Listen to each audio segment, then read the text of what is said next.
The Old School is brought to you by Ahart Solutions, which provides school surveys and applied research. More information at ahartsolutions.com.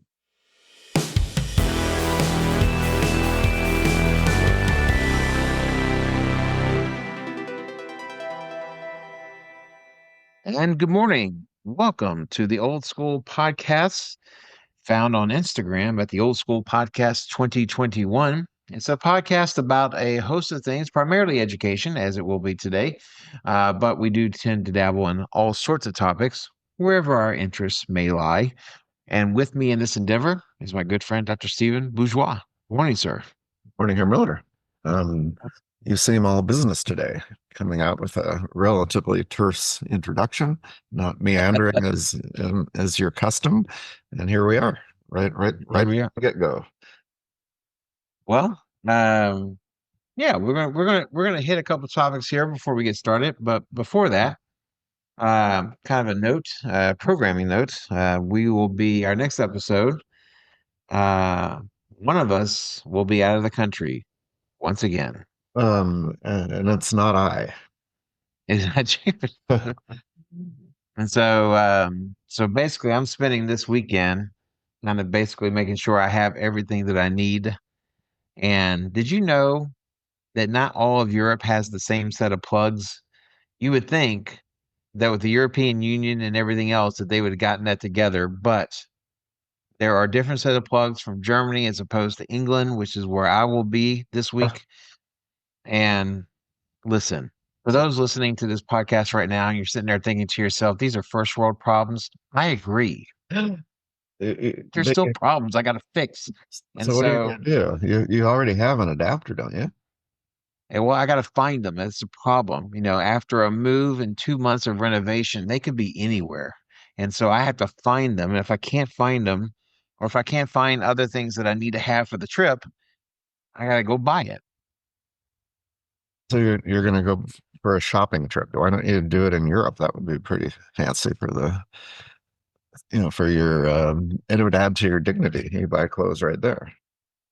Well, not so much about clothes. I'm just talking about some of the technical things that you need.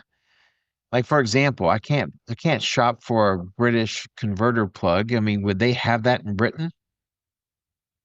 No, I mean, I'm sure you could find it, but I don't think you could find it there because they assume everybody's all from Britain. with the program. Yeah. Why wouldn't they be? Yeah. So I don't know. So that's basically what I'm spending this weekend doing, and a couple days at the beginning of next week. I gotta find my passport, although I'm pretty sure I know where that is, and then I'm pretty sure it's up to date. Uh, how bad would that suck if I looked at my passport and said it expired yesterday? So, well, at this point, no. there's no need to worry about it because you can't do anything about it. Yeah, let's see. Unless you want to drive down to Houston. Apparently, people do that. That would be stressful. I mean, I do have a couple of days to do it, but I mean, that would be stressful if I had to drive down to Houston. Houston, for all places, that godforsaken town. Uh-huh. So to drive down to Houston and then having to update my passport right there on the spot. Yeah. Do they allow for that? I don't know. We used to tell students that they could do it if they had to, but we tried to scare them. And I mean, you probably carried passports for your kids. I know I did. Did I carry passports for the kids? I know at some point I must have. Well, that was the policy that While they were in Germany, I would. yeah, that's what I'm saying. But you would collect them in the airport. I mean, don't you think? Well, no, because at the airport, you still might need to show it to kind of go through security and things of that nature. Oh, So you sure. hang on to that. So, but Yeah, but once you do that, you collect them because only bad things can happen, right? yeah, they get drunk. They go to a strawberry festival. Next thing they know, they're in a hospital for drunkenness. Seems a little specific here, Miller, for just a general example about drunkenness of students. And that comes from personal experience, as you well know. So Okay. I don't think he's listening. I don't think his family is listening. I think it's okay. But if he is listening, you know who you are. Okay. We'll have to edit this part out because we don't want to cast aspersions. So anyway, going to England. Our next episode should be recorded while I am in England. We're going for a couple soccer games. So once more into the breach, my good friends, as we Well, go back to the old world. yeah, you do travel a bit here, Miller. Can I get you anything from England? Um, a pub with a nice stout would be great. It's going to be hard to get through customs, but I'll certainly give it a shot. But Well, if you can bring back alcohol, which we know you can, you've done it before, or I don't think we're telling secrets here. you. I guess they're known for that. They're not, are they known for their whiskey in England? I don't believe so. No, Yeah, you got to go north and west yeah, for exactly. whiskey. Uh, I want some good English whiskey. I'm sure they would disagree with you, but they do have, um, all kinds of good beers there. Well, it's just like women. All women have every woman has her own charm. Every country has their own specialty, but Yeah, for England, it's just not whiskey. So yeah, but it I will certainly, try to find the equivalent thereof. yeah, but yeah, I mean, a beer in one of those, they have like fancy corks, weird things, kind of this metallic cork that almost like a wine bottle, but you remove that. It's not a cap, it's corked.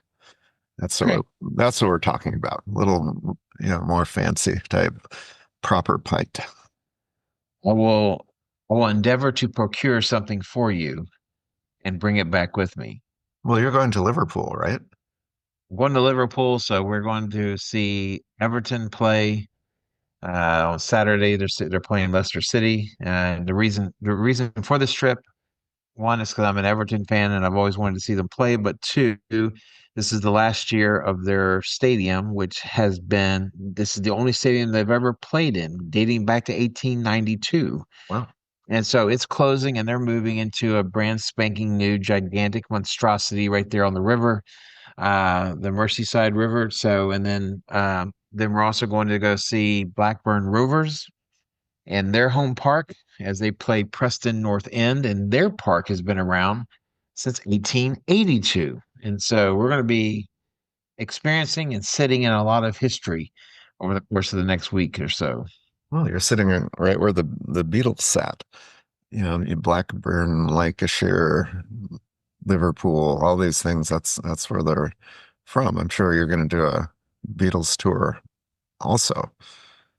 Okay, here's the deal. Oh, just don't downgrade the Beatles. I mean, it's so many of you, and it's such a long argument, like about a catalog of 120, 130 great songs.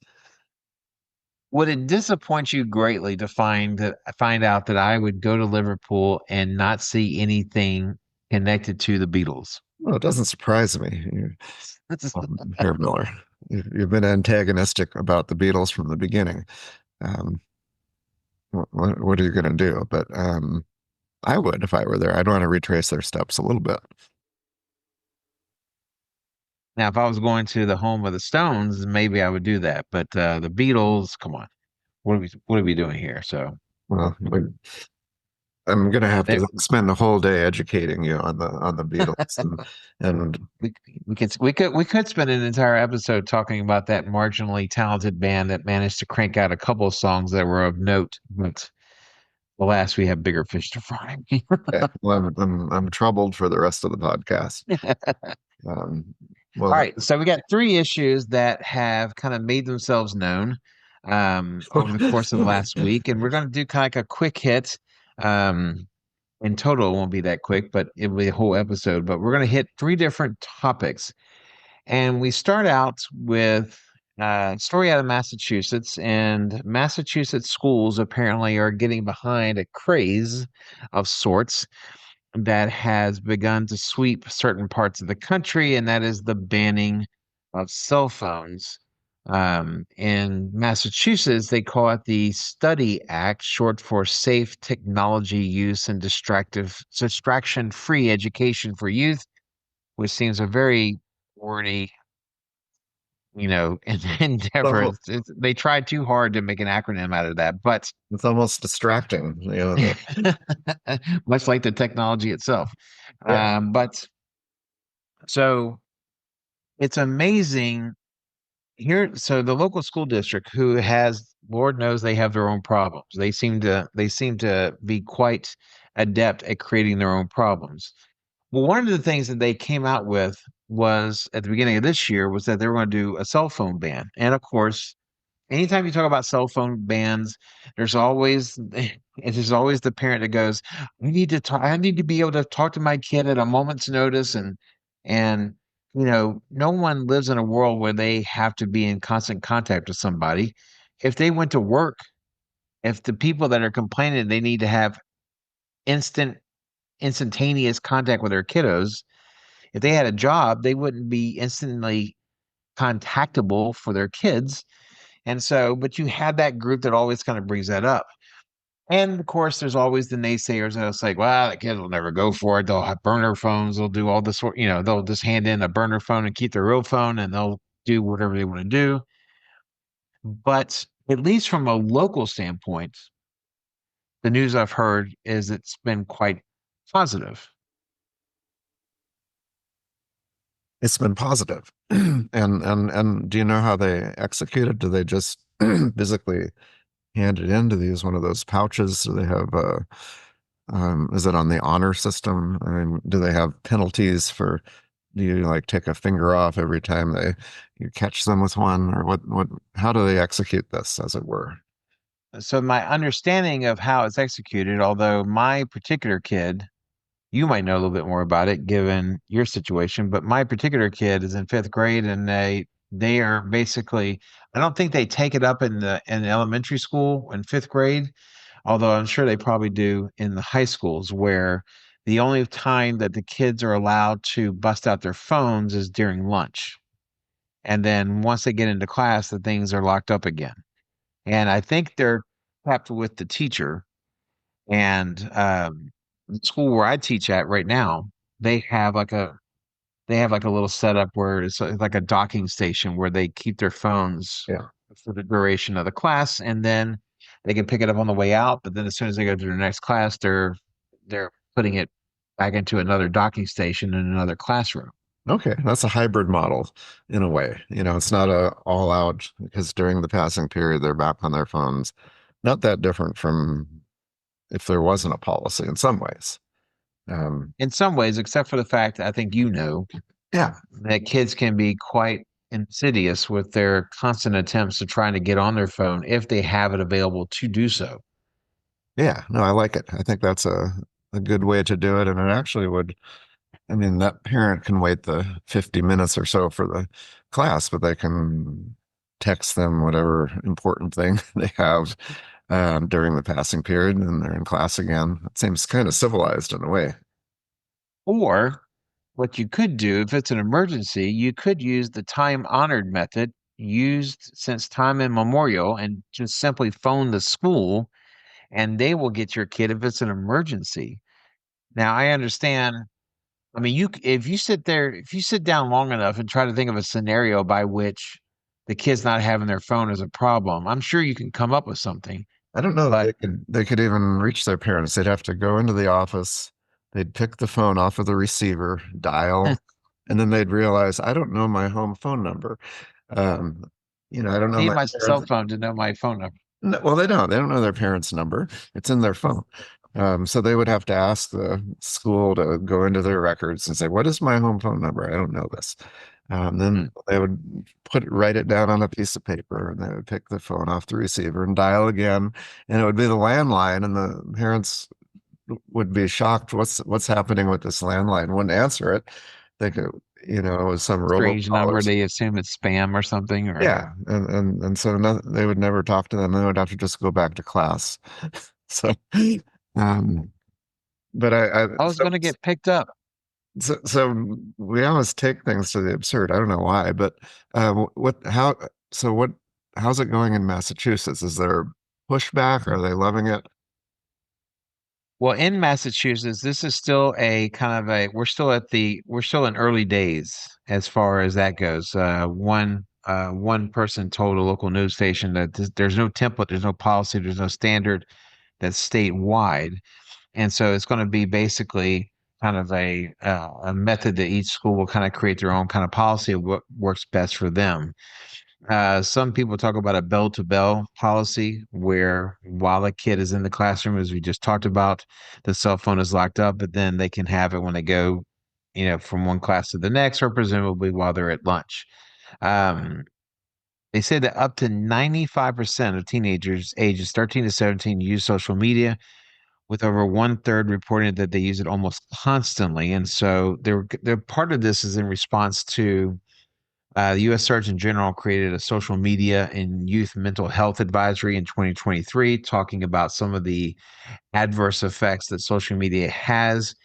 Now, the article does mention that not all parents are on board with this. Last year, showing that a majority of parents wanted their children to have access to their cell phones during the school day, but it seems to be like a situation with traffic circles.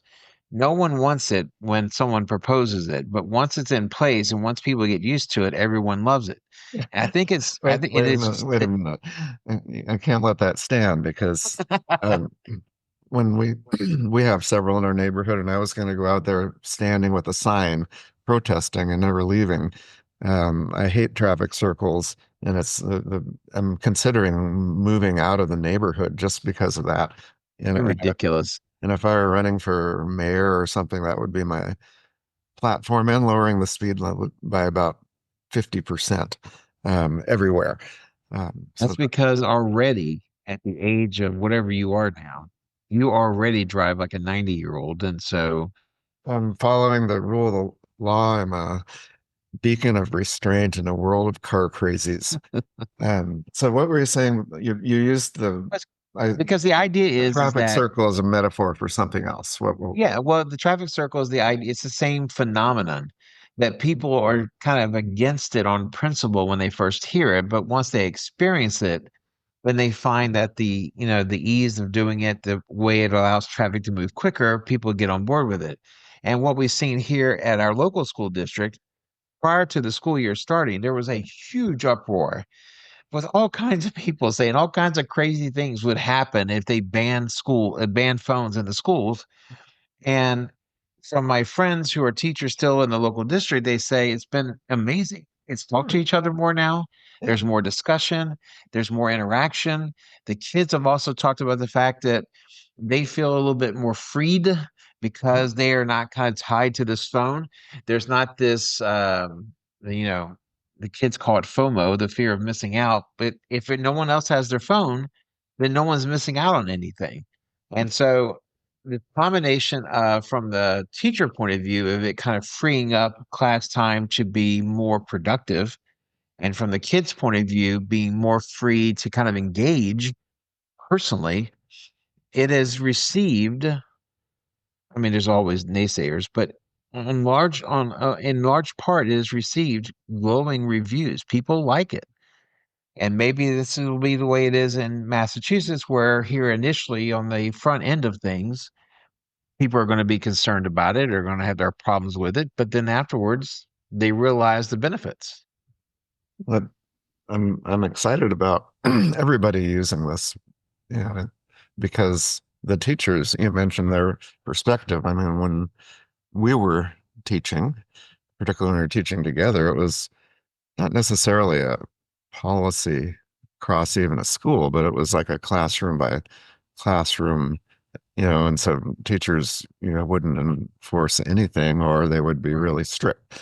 And it put a lot of pressure on teachers, and you had to have really unpleasant interactions with students, little minor confrontations constantly. It's not good. So it takes that off the table, and there's enough for teachers to worry about, but that was a tough one, and we never really made peace with that one. So I think these are good steps. And You, yeah, but I think at our school was a kind of an anomaly because I think we had people that were saying they wanted this in the schools, but they didn't really believe that they wanted it in the schools right. because they were so otherwise kind of connected to it. And so, and I think it is a huge task for administration to kind of make sure that every teacher gets on board with this, to make sure that that the phones are turned in, Yeah. because unfortunately, it seems like it's, every school has their shitheads, the teachers that refuse to do whatever it is that the school, because they feel that their idea of the policy is what should reign Yeah. supreme. And so they kind of take their own course. And of course, as soon as that happens, it breeds a pushback from the students say, hey, so and so lets us have, why don't you let us have our phones? And so it creates a problem for everybody else, and it has the potential of ruining the experiment. But it appears that that's not the case, or at least that's not what's happening at the local high school. Well, students are reacting to that phone notification, or a text from their parents, which they're not seeing, and that really helps. So they're not going to say, "Hey, I need to call my mom." Well, they're not even, I think not being able to text, but also not being able to receive texts and all of these alerts.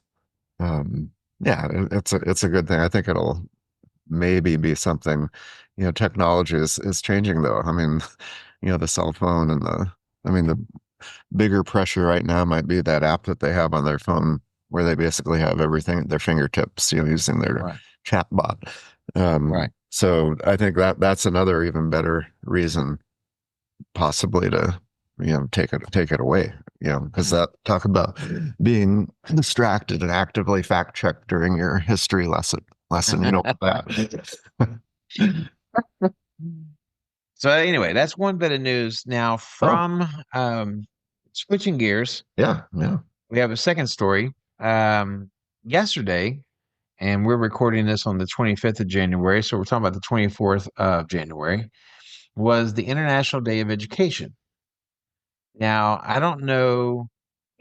It's basically, it was the United Nations General Assembly that decided that there had to be a kind of a demonstrative type of observance of the importance of what they called inclusive, equitable, and quality education for all. So they looked up the latest buzzword dictionary to make sure everything was included. But now what's interesting is that this year's theme was AI and education, preserving human agency in a world of automation. So when I first read that title, I thought, well, that's about as pompous as the name of that cell phone ban in Massachusetts. But um, they, so I thought when I first saw that title, I thought, okay, are they going to take a stand against the purveyance of AI and technology and that sort of thing within education? But you get further down the article, and it talks about the fact that the theme was chosen in order to highlight the impact of AI and automation, and the fact that it's transforming industries, economies, and people's lives, and how AI powered tools, here's a quote from the article, can address the unique needs of students, making learning more engaging and effective. Additionally, automation streamlines administrative tasks, allowing educators to devote more time to interactive and meaningful student engagement. So I don't know, you know, part of it would think obviously they're being ironic, but they're not being ironic. I think they really think because that you can't interject something fake in order to create something authentic. AI is not real. It's not generated from anything real. It's a computer generated product. And to suggest that a computer generated product can create authentic and meaningful engagement, fake can't create real. Now, real can create fake, which is where we are today, but it seems a bit odd to suggest that long term, in every case, that this is somehow beneficial.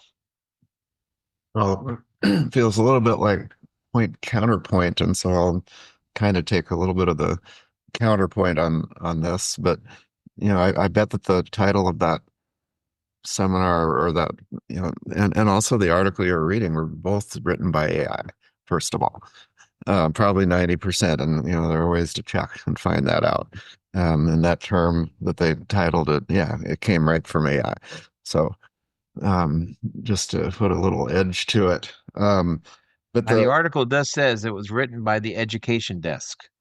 yeah, that's not an individual. And That's that's a, AI. yeah, whenever people collaborate like that, yeah, eventually they run it through AI or so forth. But some of the things they were touting, student engagement and individualized type instruction. I mean, there's a lot of things that, I mean, if you think about the interaction between a teacher and all the students in the class, that it's not 80-20, it's about 90-10 as far as the students who are actively in the discussion in the class every day, and the others are passively defending themselves, maybe with one word answers. And the average student response is about one word, to in classrooms.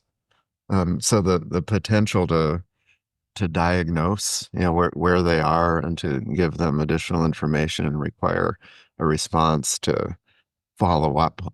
There are a lot of things that can be automated, um, that can be very effective. And I think what they're getting at is doing that in collaboration with a teacher is a powerful combination. But at the same time, I'm, here's what I thought about, especially when I thought about the fact that the idea that technology can make the lives and work of teachers easier and more streamlined. Mhm. And that I think about, I don't know if you ever read it, but Betty Friedan in the late 50s wrote a book called The Feminine Mystique. And the book was about the lives of housewives. And that prior to kind of the explosion of home appliances after World War II, that, and I'm just going to make up numbers in order to make my point here, that let's say that the average housewife works 8 hours a day. And so now with all these new appliances, it was touted that women would then be able to only have to work 5 hours a day, and then they could do something else, or they could volunteer, they could do something with their kids, or whatever the case may be.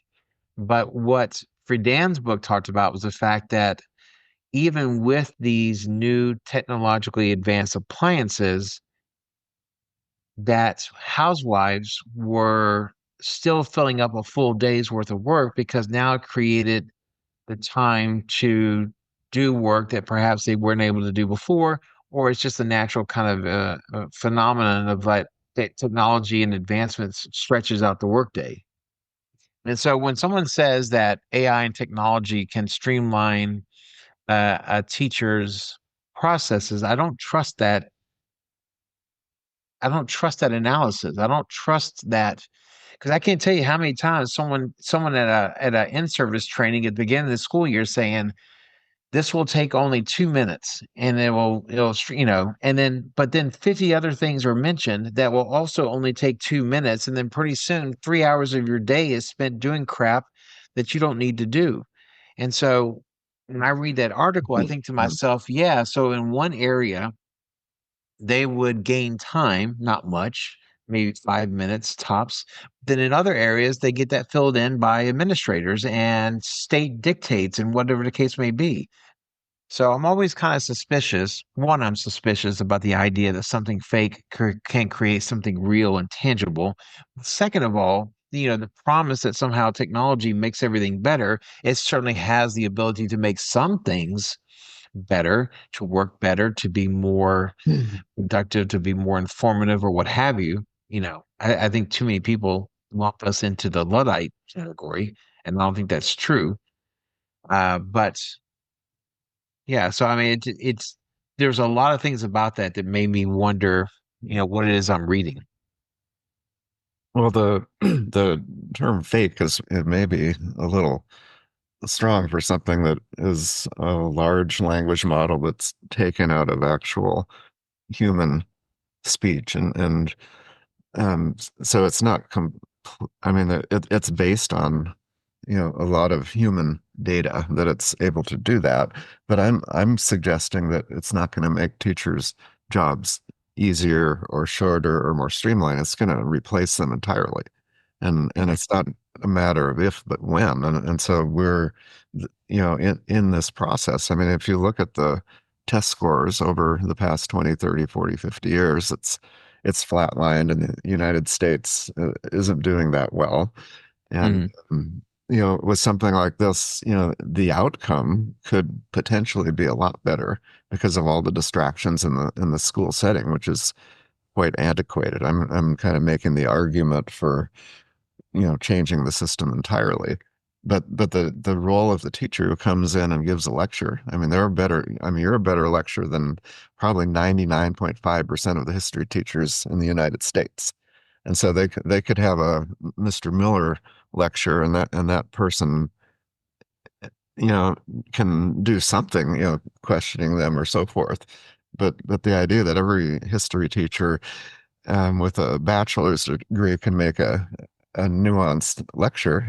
They're just reading from note cards. But I think in the long run, this streamlining it's a how do you say it? Euphemism. Euphemism. I lost my train of thought. For it's going to streamline them right out of a job eventually. Right. Mhm. Well, it is strange that someone who puts themselves up as the defenders and the expositors of sound quality education should go in this particular route, but that's where we are. Now, the last article I wanted to bring up comes from Reuters. The article is entitled China Unveils Plan to Build, quote, Strong Education Nation, unquote, by 2035. Now, I'm all for a strong education nation. And China certainly has the brute force power and authority to make anything happen if they want to. But there's also natural limits to that kind of approach. So basically, what happened is that the Communist Party's Central Committee on this past Sunday said that their goal was to create a high quality education system with accessibility and quality, quote, among the best in the world, unquote. Hmm. Now, with the recent discussions about TikTok and the ban of TikTok, I think a lot of Americans are starting to realize that China also bans a lot of stuff from their people getting access to. But what I found interesting beyond all that, what I found interesting about the article is what they said was going to be their target in creating this sound, powerful education nation. Okay. So they said that according to the Xinhua news agency, that China was going to explore gradually expanding the scope of free education, increase high quality undergraduate enrollment, expand postgraduate education, and raise the proportion of doctoral students. Hmm. Now, as part of this, they were going to promote healthy growth and all around development of students. Now, there have been a lot of stories about the mental strains that some kinds of education system can put kiddos in, but they are sitting there thinking about the fact making sure primary and secondary school students have at least 2 hours of physical activity daily to effectively control what they refer to as the myopia or nearsightedness and obesity rates. Wow. And also they wanted to popularize mental health education and establish a national student mental health monitoring and early warning system to be put into place. They also want to improve care system for children with disabilities and those belonging to agricultural migrant populations. They are expecting to try to reverse high childcare and education costs Hmm. because that's leading a lot of Chinese people to opt out of, certain amounts of education that's available. And so this idea of this is where they see the things that they have to improve on. I found it interesting, but I also wanted to have a conversation about what you thought a good education system beyond good teaching, what a good education system has to be able to do in order for it to be overall effective. Well, if your measure is just test scores, the PISA score, for example. I mean, the Asian countries, we can still say Asian, right? Um, Yes. okay, are at the top, and they've been at the top, for quite a while now. But and so you could, by many measures, they're already quite good. And I think that it's not the authoritarian type system that we would maybe envision. And I think, we had a guest who could probably tell us a whole lot about that. But the fact that they're thinking about other values besides just blunt test scores, they're not talking about that in what you're reading, but it's Right. all the everything else. I think that's encouraging, and I just by the way the country is set up, they're probably more likely to be successful.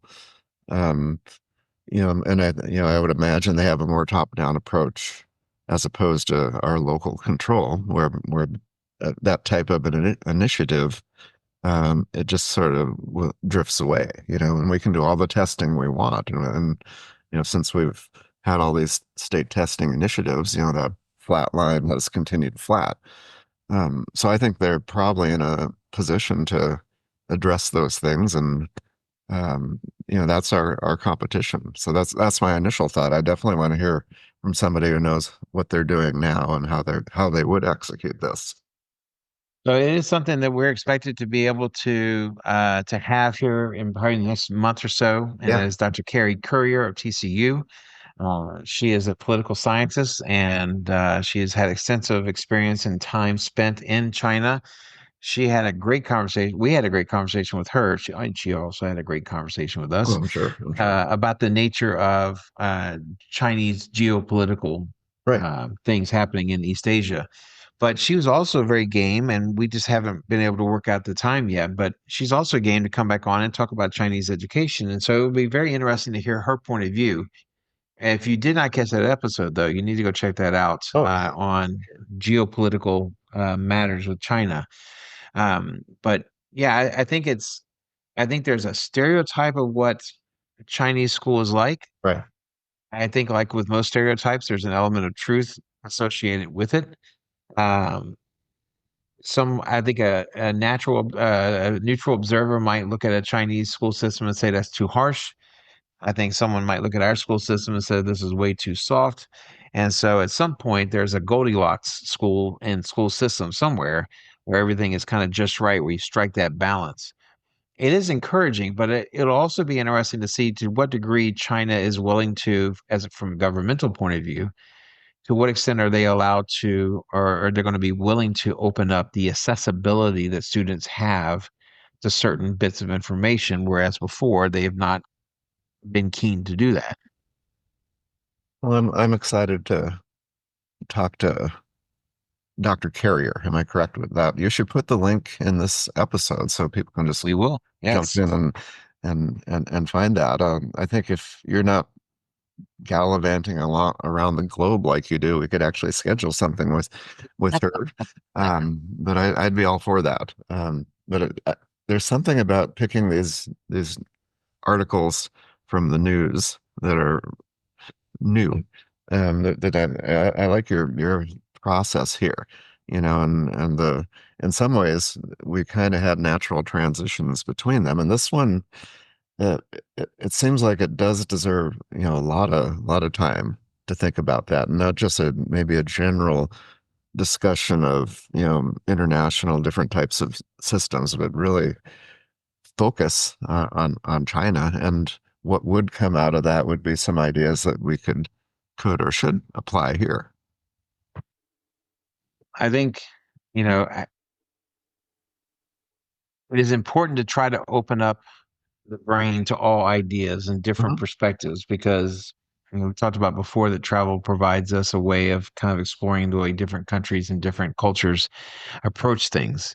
And something can be problematic, but also have good qualities to it as well. And I think about the Chinese education system that could definitely fall into that category. So yeah, so we will have a link to Dr. Courier's episode with us previously, talking about geopolitical matters in China and East Asia.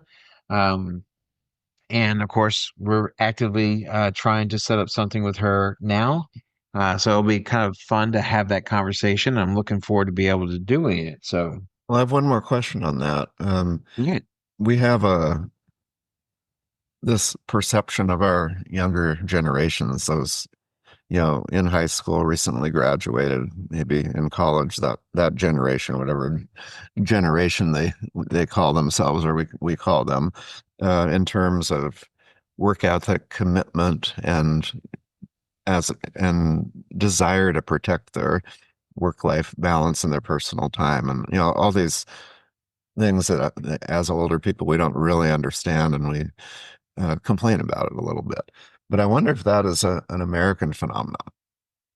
Consider the younger people out of China, for example. Would employers run into the same frustrations, or are they completely different? And so I think that I would want to ask her that, and I wonder what you think. Is that because maybe it's unique to us, that type of generational thing. Um, yeah, I think Dr. Currier would definitely be the person to talk to with regards to what's happening in China. I will say though, it seems like in the last 10 years, albeit later than what we saw here in the US. But it seems like, at least in Germany, in my experiences in Germany and then Italy a couple of years ago, that there seems to be a lot more kiddos walking around with their face in the phone, as opposed to, because it seemed like beforehand, German students had their phone, but it wasn't always in hand. Right. And of course, our students are notorious for walking around, bumping into walls, bumping into other people, car accidents because they got their face buried in the phone. It'd be interesting to see, and maybe this might necessitate having a German teacher on, which we happen to know a few, but to see from their perspective. But it seems like in the last 10 years, I've seen a growing, increasingly preoccupation with the phone among German students, whereas before I did not see it. Yeah. And the German teachers in Germany would probably just tell them, stop looking at your phone. Put away your phone. And when they say that, there's a lot more authority behind it, who knows? But Yes. um, yeah. Um, well, the cell phone, as you might imagine, they're gonna be looking probably 10 years from now, maybe even five, back at it's almost like our big, large telephones, that we used to have. And you see them in the 80s movies. They're gonna wonder, wow, we carried around these things, and it's gonna be something entirely different. Mhm. They'll look back at people walking across the street without looking at traffic. Like, what were they doing back then in the 2020s?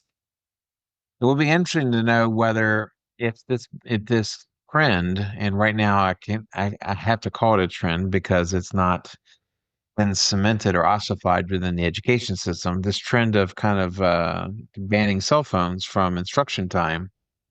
It'll be interesting whether that changes people's relationship with their phones. It'd be hard to suggest that it would, simply because kids are outside of school more than they're inside of school over the course of a given year. But I do wonder whether that will have any kind of effect to maybe push back on where we currently are.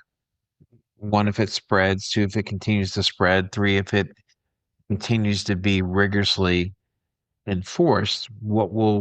Can we change the trajectory that we tend to be on right now with Yeah. phones?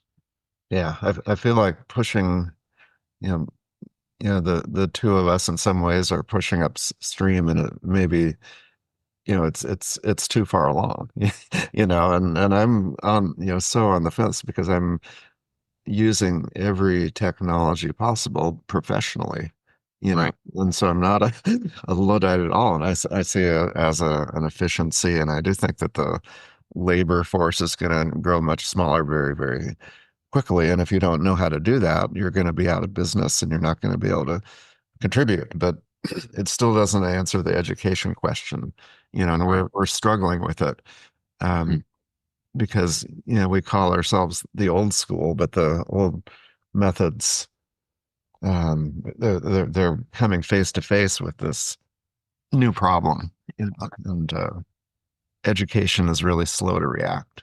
And Well, we'll see how it continues to progress. And as I said, we'll have a link to Dr. Currier's episode earlier, with the fervent hope that we get to have her back on the podcast here fairly soon. Thank you all for listening to this episode. Thank you all for being a part of what we're doing here. And of course, please reach out and follow us on Instagram at the Old School Podcast 2021, and be able to enjoy some of the witty videos and postings that we've been able to share thus far. is it called secret content, or what do we call it? Well, there's no platinum level of Oh, paying platinum. for content It's called yet. platinum. We do nothing about. Platinum level is our standard That's right. operated procedures. So, well, with that, I shall say I do next time from England, Oh, as we talk about uh, my jaunting over there. But until then, I shall say I do, Herr Dr. Bourgeois. cheerio here. Hello.